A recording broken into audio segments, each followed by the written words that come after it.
Hey guys, how's it going? Michael Troy here, and today we're looking at X-Men The Hidden Years by John Byrne. Alright, I should say John Byrne and Tom Palmer, because John Byrne did most everything himself. Writing, penciling, I think he's lettering it as well. And, yeah, he's the letterer. That's so crazy. I'm not a huge fan of his lettering, but he's been doing his own, like, computer lettering font forever. So this is X-Men, when John Byrne returned to the X-Men. He uh, came up with this idea to fill in the gap. So X-Men, the original team, before the new X-Men started, was like waning in popularity. They eventually got canceled. They were printing reprints only. So John Byrne is like wanting to fill in the gap between their last regular issue and like what was happening during the rerun or the reprints. So that's his deal here. That's the backstory. And this was like one of a good selling X-Men book, and it only lasted 22 issues. Byrne wanted to keep going, but I think Joe Quesada was editor-in-chief at the time and had a beef with him, or as the rumor goes, and somehow put the kibosh on that. So, and that pissed Byrne off, and that's why he hasn't worked for Marvel since. So here we go. It's always so funny. This is like looking like heavy, like computer coloring. It almost looks like Liquid, the one who always colored like Joe Mad on Battle Chasers, which I always thought was a good name for them because it almost does look like Liquid. And I prefer like a kind of like sometimes if you do go overboard with the effects on John Byrne's artwork, it doesn't work that great. So speaking of art, so Tom Palmer is the finisher. It says John Byrne and Tom Palmer, writer artists. So John Byrne is doing the pencils. I'm thinking they're probably not quite breakdowns, but probably not as tight as they need to be because Tom Palmer is such a heavy finisher. But you can definitely see Byrne's work here, so I'm thinking maybe they are full pencils. But it's kind of weird because I think the reason that Byrne wanted Palmer to do this is because he inked Neal Adams on the X-Men, and this would have been like around the same period, I guess. The costumes dictate that, so he's going for that look. And I always thought that was funny, like when they do retro books and they try to get artists to either emulate the style or make it look like that. And I always thought, my school of thought is like, I want to see like old school characters done in a modern artist style. You know what I'm saying? So anyway, but this is fun. This is almost kind of like what he's doing on Elsewhere, except they're not publishing Elsewhere, which because of the success of this, they totally should have. Elsewhere could have. I can totally see this. Like this is such a precursor to Elsewhere. This is basically John Byrne doing fan fiction. I mean, there was no need for this book whatsoever. He did have a point though, because when they were in reprint hiatus, they were still showing up in other parts of the Marvel Universe. So arguably, they were still active and doing stuff. So, there is merit to the story being told. But I was excited because I was like, hell yeah, John Byrne and the X-Men, sign me up. He just draws such a great Angel. I love his Angel. For some reason, I feel like, why is he all blue? Is there a boot significance that, did his boots change or something? I don't know. There's the Hulk. Oh yeah, so John Byrne. And that's what I love about John Byrne too, is he can always figure out a way to put like every other character in the universe in there. But I mean, the more characters John Byrne wants to put in, fine with me. Like Havoc and Polaris. I love those characters. Is that Mesmerau? Is that his name? Oh yeah, this is John Byrne getting in his, John Byrne broke into the industry as a Neal Adams clone, very much influenced by Neal Adams, and also Bill Sienkiewicz. I guess Adams influenced a lot of people, but you can definitely see. I think it's funny because sometimes you can really see it. Like there's some pictures in Elsewhere where I'm thinking, oh, he's totally channeling Neal Adams here. But, you know, I'm not like a Neal Adams aficionado, so although I did love his run on the X-Men, I mean, it's undeniably gorgeous artwork. I am a fan of Neal Adams. I mean, how could you not be? Although it's funny because, you know, the first time around, I have to say, like, I think I'm anyone who watches my channel knows I'm like a big snob about John Byrne's art and how he's inked and different periods, but you know, revisiting this stuff, like this art is just freaking gorgeous, and I'm actually kind of loving the Tom Palmer inks. So it's funny how your taste in art can sort of evolve and change, and I think Jack Kirby is a good barometer of that. Like I was one of the people who just thought it was so ugly and gross, and now it's like mad genius, and I just love his art and can't get enough of it, of course. See, that's very Neal Adams looking to me, just the way it's kind of shadowed and rendered and finished there.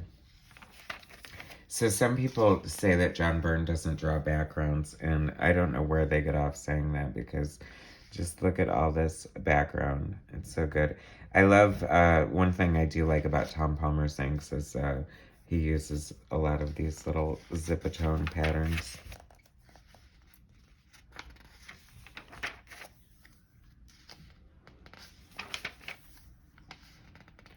Oh no, Marvel Girl's costume laying there without her in it. Magneto. Inked, here's a X-Men. This was a variant cover inked by Tim Townsend, who's an amazing inker, and I think he's a big fan of John Byrne, so he does a great job anytime he wants to ink John Byrne. He should definitely do that. John Byrne loves dinosaurs, so it's fun to see him. That's why he must be always going back to the Savage Land.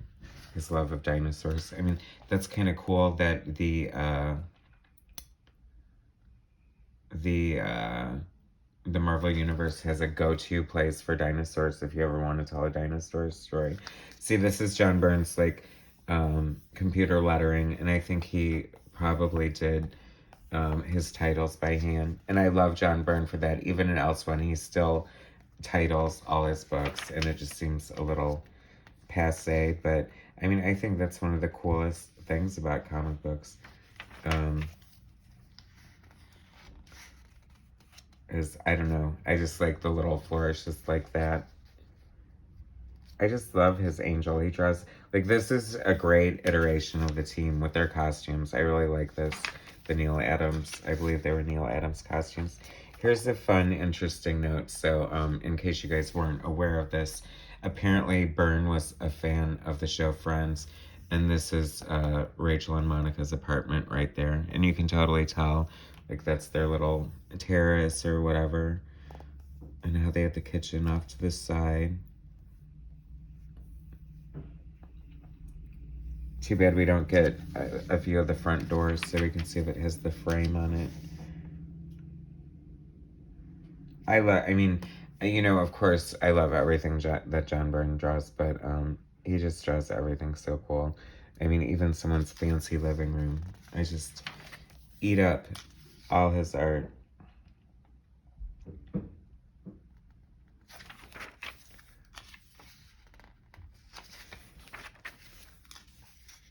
So it's a shame that they cut, well, I don't know, you know, everything happens for a reason. You know, we got 22, I think it was 22 issues of X-Men Elsewhere, or no, X-Men Hidden Years here. I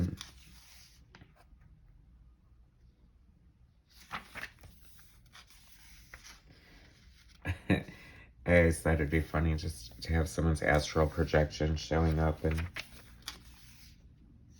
when you least expect it. Yeah, I was so into this when it came out. I thought it was so cool. I just loved, I mean, I don't know if this was, I think this is post Spider-Man, and it's so much more enjoyable than Spider-Man was. Just, I mean, the art looks better, and the stories are so cool. And I really enjoyed Hidden Years, so. But I'd be hard pressed. I would be so mad if I were an inker and I got this. Like, oh my god, like, that's just craziness right there. All that detail and madness. The ghost of Magneto just showing up. See, that's a cool Magneto costume. That's definitely from the Neal Adams era, I believe. Of course, this all is, I think, because that's when it's supposed to take place. Huh.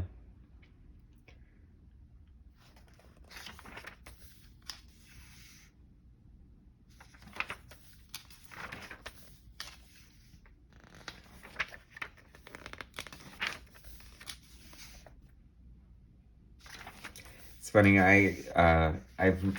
I do like the original X-Men, but I'm not like a super fan. Like, I came in with the new X-Men, so I just don't have the same affection for the old original team as I do for the, Storm, Colossus, Nightcrawler, Wolverine bunch.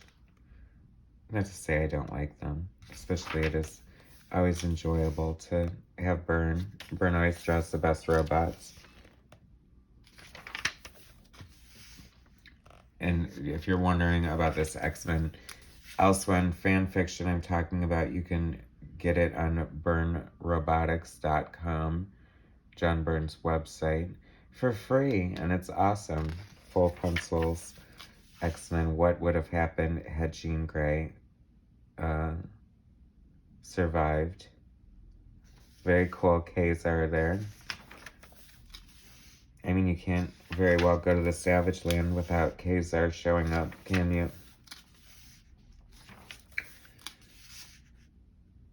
I'd be like, oh my gosh, like, I totally regret drawing 500 million nutsacks. The art on this is so cool. Very cinematic. I love this. This is so cool. I almost peed my pants when this happened. I could not even believe who knew that the X-Men encountered Storm. Although it kind of makes sense, like, when the best page ever pages from, Giant Size X-Men #1, when Professor X went to find her. I think he was already aware of Storm, but I just lost my mind. I thought this is so cool. We get Storm like in her very original incarnation with, her hair as her top, and I could cry. I love John Byrne's Storm so much. Storm is like my absolute favorite Marvel character, and she always has been, and I just love her, and it's probably largely due to John Byrne's depiction of her. And of course, Chris Claremont. I mean, let's face it. She must be one of his favorite characters. I mean, she's probably one of the most fleshed out, real, sort of three-dimensional characters. That's so cool for so many reasons. Oh my god, I just love John Byrne's Storm. It's so cool. And her original headdress, like, that should never change. It's a cool looking character there. John Byrne does design neat villains. And he draws just the best villains too. It's kind of reminding me of the thing from Prometheus, which I like that movie too. Is it wrong that I like that? I know it's not really looked at greatly, but I was a fan. This art is so good. You guys need to check this out if you guys don't have this X-Men Hidden Years. It's a hidden gem. I mean, see, and this is why, I mean, okay, so why even bother with the new, I mean, the Met Gala? Who gives a crap? Like, I really need to see what the X-Men's ball gowns look like. I mean, Is this where we're at? Just give me a good story. Make me love the characters. Don't give me a gimmick. Just, you know, look how much we love these characters so much, and it's because of people like John Byrne and Chris Claremont who just developed and nurtured these characters for so many years and made them like as close to real people as you're gonna get. And now I just think that so many writers, they're just hollow imitations of what came before, just retreads. I mean, if they bring Phoenix back one more time, I'm gonna lose my mind. And she's come back more times than Corduroy, for Christ's sakes. Although Corduroy hasn't come back lately. Only Jean Grey. I love, this is one of my favorite things that John Byrne draws because it's so, and when I say comic booky, like John Byrne is like a master of the art form. And it is an art form. There's rules, there's, you know, just the tricks of the trade, and just, he's always using the tools available to him. And I love him for drawing little cartoon stars when somebody's punching. I just think that's so, I don't know why I like it. I just do. Yes, Whitney Houston, I'm looking at you. So here we go, and this is, I think, guest starring the Fantastic Four, as if on cue. There you are. So the Fantastic Four pages are going to be inked by Joe Sinnott, another heavy-handed inker, and I'm guessing he's using this because he wants it to look like, you know, how Joe Sinnott inked Jack Kirby at the time. And it's okay. I mean, you know, I wouldn't want it on a regular basis just because I really like Joe Sinnott's inks on Jack Kirby, but for anyone else, I don't know, I just screams Joe Sinnott's inks, so, which isn't a bad thing, but you know what I'm saying. It just has such a different aesthetic to it. I mean, and you can almost see like Byrne sort of leaning into his Kirby influence a little. Oh yeah, I mean heavily there, right? That could easily be a Kirby panel. I like when Byrne channels his influences. I'm down for that. It's a good time. There's that dreaded Phoenix Force lurking in the background, like a bad penny, just always waiting to turn up. Whether you're rotting in the bottom of Jamaica Bay. This is so cool here. I love this. This says Neal Adams to me, just sort of, I don't know, the face and the finish. And I say Neal Adams, maybe it's saying Tom Palmer. I mean, he did, after all, finish Neal Adams on X-Men, so. And here we go. Just when you thought it was safe, here comes Phoenix. Like a phoenix again. Way to reuse your title, Byrne. Or that could have been an editor doing that. But that's okay. I like that issue of the Fantastic Four, Like a Phoenix. Dark Destiny. Here we go again. It's so funny. It's like I kind of forgot that this happened. And now with Elsewin and Phoenix coming back once again. I mean, and they're doing it in the comic book. It's just like too much, too out of control. There's an interesting variation on Kirby Crackle there. I'm down with that. It looks sort of elongated. Kirby Crackle there. Crystal from the Inhumans. This, I'm wondering, because John Byrne was all about continuity and stuff, this must be when perhaps Sue was on maternity leave and Crystal was filling in. See what a genius I am like that? Nobody draws the Thing better than John Byrne. Save perhaps Jack Kirby. Although I do like Bernie Wright's version too, but... So I mean like 50 people. But, you know what I mean. Aside from those other 10 people, John Byrne draws the best thing.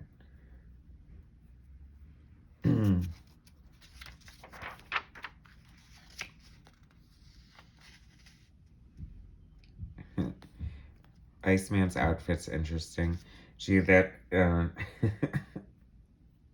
you know, they say there are signs throughout history of him, you know, his sexuality, but I don't know, go-go boots and panties and tighty whities as a costume.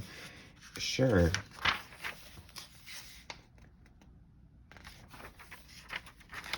Very cool looking thing there.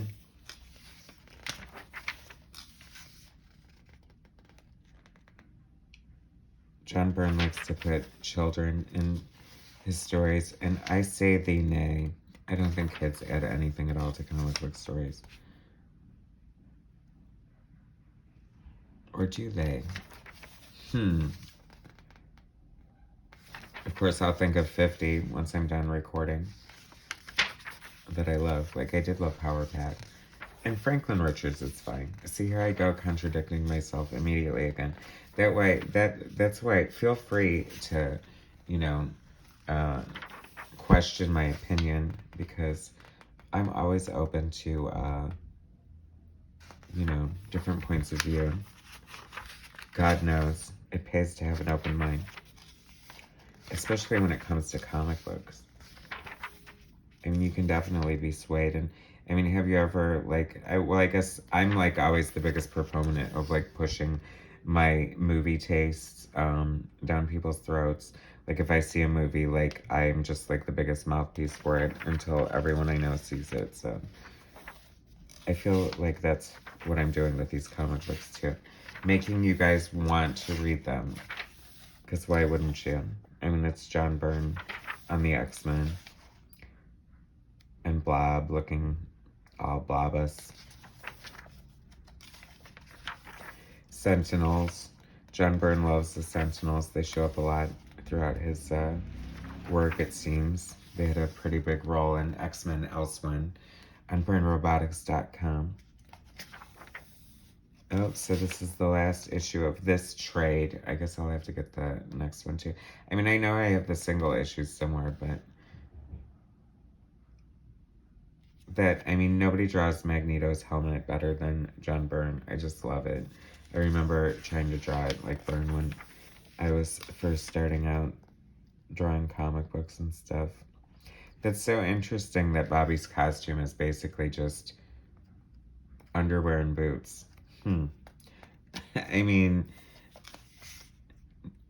not complaining really, but it just seems off to me. I don't know. You know, it's definitely a sign of the times, I guess. You know, like, look at Robin with his shorts. Like, that probably wouldn't happen these days.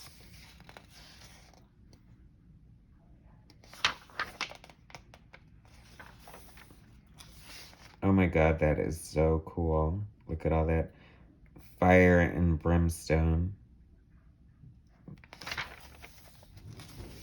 You know, that's what you gotta love about John Byrne. I mean, he obviously just loves his craft. He loves to draw.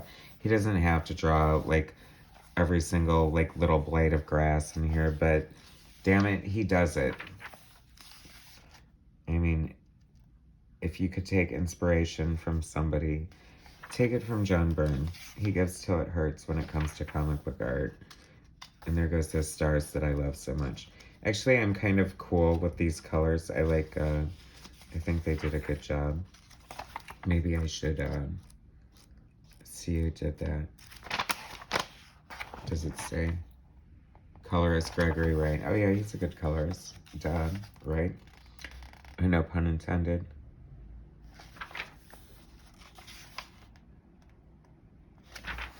I just love the way John Byrne draws the X-Men. It just looks so cool. That's such a great shot of Magneto right there. Very cool. So menacing. Sauron. There you go. Iceman.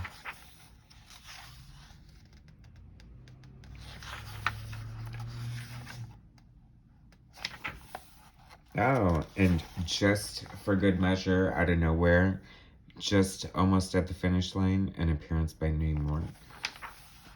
I was hoping for one more cameo before we went. Anyway, that's X-Men Hidden Years by John Byrne and Tom Palmer. And it's amazing. If you have not read it, you need to check it out. It's a lot of fun. It features the original X-Men. And it's very cool. Anyway, thanks so much for watching. Please subscribe to my channel, hit like, share my content, and I'll bring you some more later. All right, thanks, guys.